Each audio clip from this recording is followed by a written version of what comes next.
Amigos, ¿qué tal? Muy buenos días, es un placer saludarles. Gracias por estar con nosotros en este programa de Alternativa Sinaloa. Me da mucho gusto contar con el favor de su atención, como siempre, y pues el día de hoy tenemos la oportunidad y agradecerle el que nos haya aceptado la invitación, nos haya abierto las puertas de su consultorio, el doctor Adrián Flores Gagiola, infectólogo de Culiacán. Son temas muy interesantes, temas que en verdad muchos de ustedes desean conocer, desean saber, por todo lo que se está viviendo de esta pandemia, de esta situación a nivel mundial que estamos viviendo. Doctor, primeramente agradecerle a usted que nos haya aceptado la invitación. Buenos días. Buenos días, soy el doctor Adrián Flores Gagiola, como tú mencionabas, infectólogo aquí en Culiacán, y estoy a sus órdenes y muchas gracias por la invitación. Todo lo que es información a las personas es importante, porque es el mejor antídoto para esto que está pasando. Muy bien, amigos, estamos lejos por la sana distancia y pues así debemos de estar todos, ¿no? Cuando menos, doctor. Bueno, vamos a hablar. El coronavirus, que es el tema central a nivel mundial y que tiene parado y paralizado al mundo. ¿Qué es el coronavirus? Bueno, el coronavirus, actualmente el COVID-19, la enfermedad que se produce como COVID-19, es un tipo de coronavirus, porque hay muchos tipos de coronavirus conocidos ya desde hace mucho tiempo, el cual uno de ellos es este que está provocando estos problemas respiratorios y se le llamó COVID-19 porque en diciembre del 2019 en China fue cuando surgieron los primeros casos. Es un virus nuevo dentro de ese grupo ya conocido de hace muchos años de coronavirus. Los coronavirus pueden provocar también enfermedades diarreicas, también están como causas de catarro común, pero este en particular es totalmente nuevo y la humanidad no lo conocía hasta ahora. Todos los virus son corona. No, hay muchos tipos, muchísimos tipos de virus. Este virus se le llama coronavirus porque por su estructura, por su forma que tiene, y simula como que tiene una corona alrededor. Pero hay muchísimos virus que no tienen nada que ver, de diferentes formas, tamaños y tipos, ¿no? Ahora, doctor, con su experiencia de tantos años como infectólogo, ¿realmente es preocupante esto del coronavirus? ¿Realmente es peligroso? Es preocupante y sobre todo es ocupante, o sea, nos debemos de ocupar. Por supuesto, todo el mundo lo ha escuchado y los invito a que escuchen también los canales oficiales, por favor, y la información oficial. Es una pandemia, como se dice. El 70% aproximadamente de la humanidad, en este caso de México, nos vamos a infectar. Esperemos que yo no, porque yo estoy trabajando y ningún médico y ningún personal de la salud, pero el 70% de la población nos vamos a infectar. De ese 70%, y en México somos probablemente ese 70% alrededor de 90 millones. Esa es la estimación de que nos vamos a infectar alrededor de 90 millones de personas. Afortunadamente, el 80% de esos 90 millones de personas nos vamos a infectar y nos vamos a enfermar de una enfermedad leve, que puede ser atendida perfectamente con aislamiento en la casa, en domiciliario y manejada de manera ambulatoria por todos los colegas. El otro 20% aproximadamente va a ocupar hospitalización, son ya manifestaciones más severas o graves, va a ocupar manifestación, y de ese 20% el 15% se va a atender en salas hospitalarias especiales que están diseñando, están conformando todas las instituciones de salud privadas y no privadas. Y el 15 a 7% probablemente va a entrar a terapia intensiva, de los cuales es probable que el 50% de ellos muera. Pero estamos hablando del 50% del 5%. De todos los que se infectaran. Entonces, nos vamos a infectar muchos. Vamos a enfermarnos también probablemente muchos, pero el punto es que afortunadamente no en todos es grave y eso es lo más importante. Y las políticas de salud, la estrategia de políticas de salud que nuestro país está tomando es que como nuestros recursos en salud no son muy amplios, yo creo que ningún país está preparado para algo tan importante, es que nos enfermemos poco a poco, aunque nos enfermemos esa cantidad de personas, pero que lo hagamos poco a poco, para que nuestros servicios de salud institucionales, privados, tengan la capacidad de manejar a toda nuestra población y le den las atenciones más adecuadas y por lo tanto las consecuencias de gravedad, las secuelas, la mortalidad sea lo menos posible, ¿verdad? Doctor, manejó usted frases de que pues nos vamos a infectar como el 70 o el 80% de los mexicanos. ¿Cómo podemos hacerle? O sea, si nos vamos a infectar, dice, no de manera grave. ¿Qué es lo grave? ¿Qué no es lo grave? ¿Hasta dónde se puede llegar o cómo podemos minimizarlo? Como les mencionaba cuando iniciaba esta entrevista, nos debemos de ocupar lo que se nos está pidiendo. La sana distancia, si no tenemos por qué salir de nuestra casa, no salir. Y con los que necesitemos salir es con las medidas adecuadas. Si andamos en lugares donde las personas van a andar menos de 1,5 metros de distancia de nosotros, hay que usar cubrebocas. También al regresar a nuestra casa, sanitizarnos la suela de nuestros zapatos. Los que estamos en hospitales, ya lo sabemos, dejar nuestra ropa afuera para que sea lavada de manera normal, se puede matar el virus así, y lavarnos muy bien las manos con agua y jabón en nuestra casa, al interior de nuestra casa, al llegar a ella, y también la cara, lavarnos la cara, y si se puede, los que andamos afuera, no nomás lavarnos las manos y la cara, sino llegar directamente a tomar un baño para poder tener detergente en jabón en todo nuestro cuerpo. Esa es la manera en que nos debemos de ocupar. ¿A qué le llamo leve, moderado y severo? Podemos decir. Miren, actualmente el COVID, esta enfermedad, tiene el doble de capacidad o un poco más de capacidad de transmitirse de una persona a otra que el catarro común. Y ustedes ya saben qué tan fácil es que se transmite el catarro común.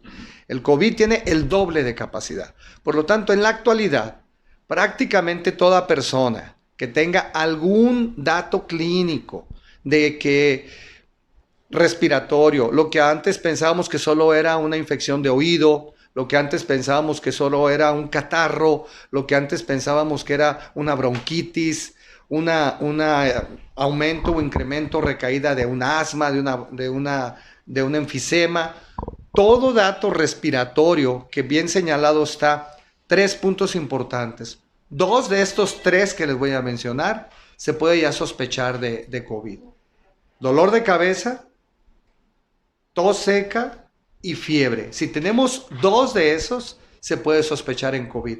Y la severidad la van a dar otros datos que se agregan. Por ejemplo, opresión en el pecho, dificultad respiratoria es el dato de severidad, de probablemente acudir a un hospital o con un médico capacitado, más frecuente y más común, y cualquier otro dato. De tal manera que, resumiendo, cualquier dato de enfermedad respiratoria que pueda hacernos sospechar algo, debemos de acudir, debemos de hablar primeramente con un profesional y ver si nos puede atender de manera ambulatoria. Ahora, ¿qué pacientes se hospitalizan? Para no acudir todos a las instituciones de seguridad social y todos a los consultorios privados, ¿qué pacientes ocupan ir a un hospital? Y esto también va para los médicos y también va para las personas. Como ya decía, los pacientes que tengan esas manifestaciones, más datos de opresión, de dificultad respiratoria y sobre todo que pertenezcan a este grupo de mayor riesgo de complicaciones serias, más bien de muerte o de enfermedad seria en caso de enfermarse, como son las personas mayores de 65, 70 años, como son las personas que tienen enfermedades crónicas como asma, bronquitis, bronquiectasias que se llaman, diabetes descontrolada, sobre todo obesidad mórbida, obesos muy importantes, personas que tengan hipertensión, personas que tienen cardiopatías crónicas, insuficiencia renal crónica, cirrosis.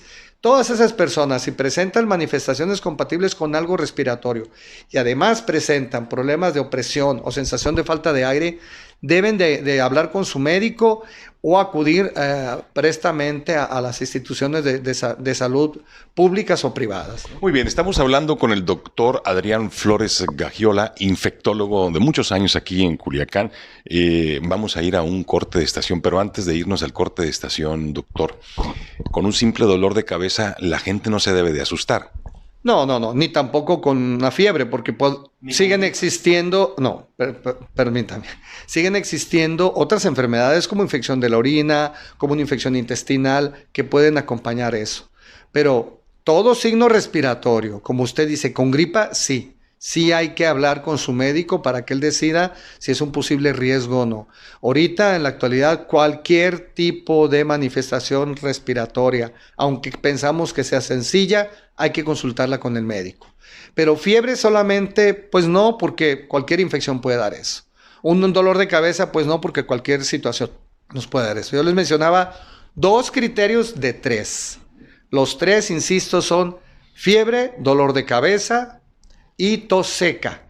Cualquiera de esos 2, cualquier combinación de esos 3, 2 de cualquiera de esos 3 nos puede hacer sospechar eso. Pero quien debe tomar esa decisión es su médico. Hablen con su médico y que él decida qué está pasando. No se confíen. ¿Por qué? Porque la atención más adecuada es que sean los primeros 3 a 4 días de enfermedad. Todos los medicamentos funcionan mucho mejor. Muy bien, vamos a ir a un corte de estación. ¿Me permiten? Está usted escuchando Alternativa Sinaloa. Muchas gracias. Amigos, continuamos en Alternativa Sinaloa, platicando con el doctor Adrián Flores Gagiola, infectólogo de la ciudad de Culiacán. Estamos hablando del COVID-19, estamos hablando del coronavirus, de la pandemia, de toda esta situación que estamos viviendo, que nos está cambiando el ritmo de vida, nos está cambiando muchas cosas. Y esto no nada más aquí en Culiacán, a nivel mundial, algo inusitado que en nuestra época no se había presentado nunca. Ya había habido otras pandemias muchos años atrás, pero esto que estamos viviendo nosotros es algo inusitado y que tenemos que tener la voluntad de querer contribuir para que cada uno nos cuidemos. Doctor, existen muchos tipos de situaciones en que la gente pues está atemorizada por las redes sociales, por las notas falsas. Se ha creado mucha alarma, se ha creado un terrorismo fuerte, que muchas gentes se aprovechan de todo esto. Pero realmente, doctor, ¿cuáles son los síntomas de una enfermedad como el coronavirus, leve, moderada o grave? Como ya lo mencionábamos, voy a tratar de puntualizarlo muy bien y separar entre las personas que pudieran ser por los colegas atendidos de manera ambulatoria y los que deben de ser derivados o acudir a un hospital. Cualquier manifestación clínica, que afecte vías respiratorias, que empiece uno a toser, a estornudar, escurrimiento nasal, dolor de cuerpo, dolor de cabeza, lo que podríamos pensar que fuera un catarro, o las personas que dicen, yo periódicamente en esta época me enfermo de los bronquios, me enfermo de tos. Cualquier manifestación debe de prender el foquito rojo en ustedes, de decir, yo pudiera tener eso y me voy a tratar de atender. Y ya sea por teléfono o con el médico de su confianza, comunicarse para estar al pendiente si puedan tener eso o no. Ya médicamente, el médico, los criterios que toma para decir esto sí puede ser COVID o no, son, ya les mencionaba, primeramente 3 datos: fiebre, dolor de cabeza y tos seca. Y el médico debe de saber que con 2 de esos 3 datos ya se puede sospechar. Otros datos que se deben de agregar es lo que ya mencionaba: dolor de cuerpo, escurrimiento nasal, estornudos, conjuntivitis, ojos rojos. Y uno de los datos que es de alarma, un signo importante de posible severidad, es opresión del pecho. Opresión del pecho, dificultad respiratoria. Ese dato sobre todo nos debe de hacer pensar que probablemente ocupemos hospitalización. Pero no se trata de que nos esperemos a estar muy mal. Los pacientes que se hospitalizan, De preferencia, los pacientes que acuden a los hospitales o que los médicos lo van a derivar a un hospital, son los pacientes que tienen estos datos de severidad, no los sencillos. No acudan por datos sencillos. Primero comuníquense con su médico y que el médico tome la decisión. Si no, vamos a llenar el sistema de emergencias o de urgencias, de los hospitales públicos y privados, y a los que verdaderamente ocupan esto no los vamos a poder atender. Eso es muy importante. Así que cualquier dato respiratorio nos debe de hacer sospechar y contactar con nuestro médico. En los hospitales, ¿a quién se interna? Generalmente se interna a toda persona que tenga datos de dificultad respiratoria, que no esté oxigenando bien su sangre, que hay medidas hay formas de medirlo por parte de las instituciones en el primer contacto con el paciente, pacientes que ya traigan datos claros de neumonía. Y bueno, de esos pacientes van a ser hospitalizados y se arman salas especiales para estos pacientes.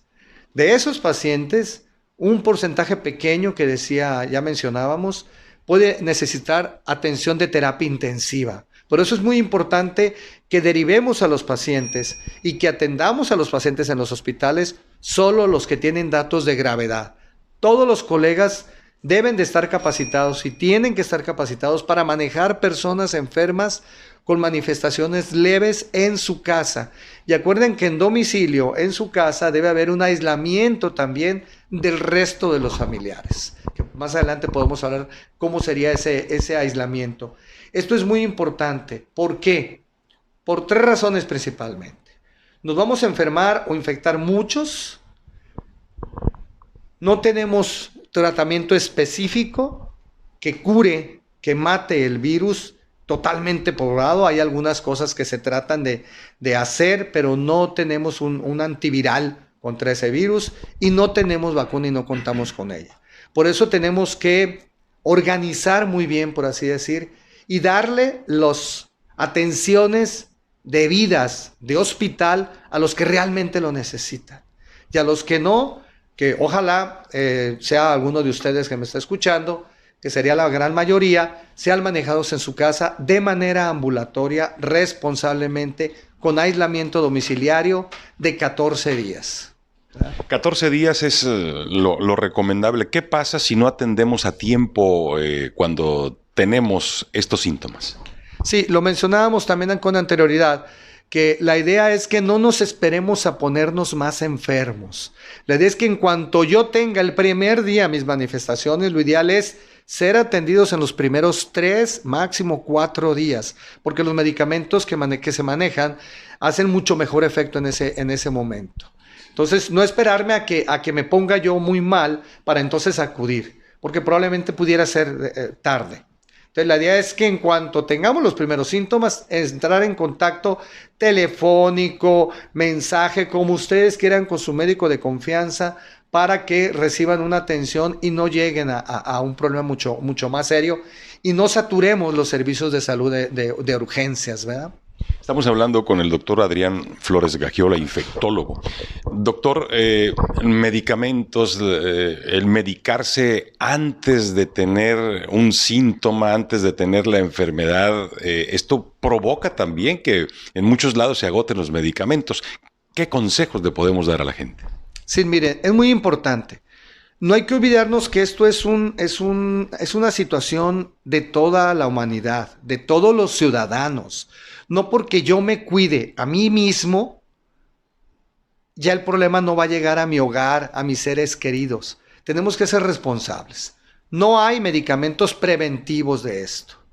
Y hay medicamentos que se han agotado en el mercado, en los hospitales, porque las personas los compraron, los tomaron y los guardaron probablemente para si me enfermo, o ya los están tomando como preventivos. No hay ningún medicamento que esté indicado de manera preventiva. Y esos medicamentos los pueden ocupar otras personas que ahorita están sin medicamento, que no tienen este problema, porque esos medicamentos como hidroxicloroquina o cloroquina se utilizan para enfermedades reumatoideas también. Entonces, esos medicamentos esas personas no los están teniendo porque están siendo controlados por personas para usarlos como de medida preventiva. Eso no está indicado en la actualidad, no funciona, al menos por lo pronto no se ha demostrado eso. ¿Y qué puede pasar? Que los que sí los ocupen a nivel hospitalario y que pueden morir, no tengan el beneficio de recibir esos medicamentos.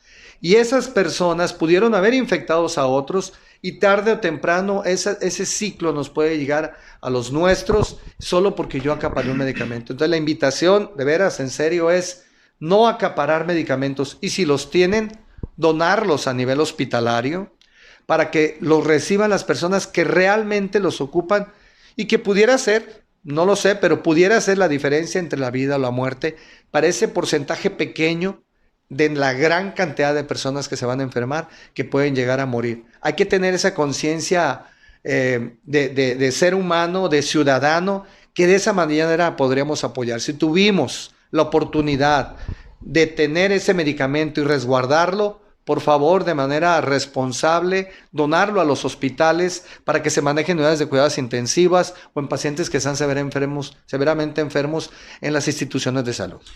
Doctor, con su sapienza, ¿qué podemos decirle? ¿Cómo le podemos dar certidumbre a la ciudadanía para que no esté tan alarmada, que no esté temerosa por tanta información que recibimos todos los días y además, pues de que se habla de muertes, de que se habla de que nos vamos a infectar, de que es algo muy contagioso, pero sí podemos darle certidumbre a la gente? Mire, es difícil manejar la palabra alarma y no alarma. Sí tenemos que ocuparnos, porque es una realidad. Lo más probable es que, como ya mencionaba, el 70% de la población se infecte. Lo más probable es que de esos, un 80% es una enfermedad leve. Por eso la mejor manera que tenemos para que el virus no ande circulando y no se infecte tanta gente o se infecte muy poco a poco, es no salir de nuestra casa si no lo ocupamos. Y si lo hacemos, salir responsablemente. Salir con un cubrebocas, salir de manera de guardar la sana distancia que se ha manejado entre 1,5 metros, 2 metros con las demás personas. Y al regresar a nuestro hogar, sanitizar la suela de nuestros zapatos, insisto, dejar probablemente ese cubrebocas que traíamos fuera de la casa y entrar directamente, depositar nuestra ropa, si andamos sobre todo en niveles hospitalarios, nuestra ropa en un bote para que sea lavada posteriormente y pasar a bañarnos, lavarnos las manos con agua y jabón, lavarnos la cara y pasar a bañarnos para que todo nuestro cuerpo quede limpio que afortunadamente este virus es fácil de destruir. ¿Cuánto tiempo dura el virus vivo, ya sea en tus manos o en el piso? Sí, hay varios aspectos ahí que hay que tomar en consideración. El estornudar, el toser con un cubrebocas protege a los demás. Pero si yo toso y estornudo sin cubrebocas, esto puede hacer que las partículas de saliva que tienen coronavirus y que pueden infectar pueden ir hasta 1,5 metros de distancia. Algunas veces se ha dicho que hasta 2 metros. Y pueden quedar flotando en el ambiente hasta unas 2 horas. Entonces tratar de que nuestras habitaciones tengan ventanas abiertas para que el aire circule. Si el aire circula, esas partículas se caen mucho más rápidamente que en ese lugar. Y por lo tanto no debemos de estar antes de 2 horas en un lugar donde alguien estuvo tosiendo sin cubrebocas o estornudando. Los cuartos de las personas en domicilio que están siendo aisladas porque están siendo manejadas en el día deben de abrirse de preferencia 2 corrientes de aire, 2 ventanas para que circule el aire o hasta poner un ventilador de la parte interna de esa habitación hacia el exterior para que se diluya en la atmósfera este virus. Esa es la mejor forma que tenemos de evitar esto. No es que nos alarmemos, nos tenemos que ocupar. Alarmarnos no sirve, ocuparnos sí. Y el mensaje es que si nos llegamos a enfermar, aislarnos de las demás personas para no contaminar más gente. Para no contaminar más gente, eso es muy importante. Y solo salirse es absolutamente indispensable con las medidas de seguridad que ya se han mencionado mucho. Muy bien, doctor, queremos agradecerle su disponibilidad para el programa Alternativa Sinaloa. Pues si hay algo que preguntarle posteriormente, si nos lo permite, volvemos a estar con usted. Ya ve que esto va a continuar. Última pregunta, ahorita en este momento se me vino a la mente.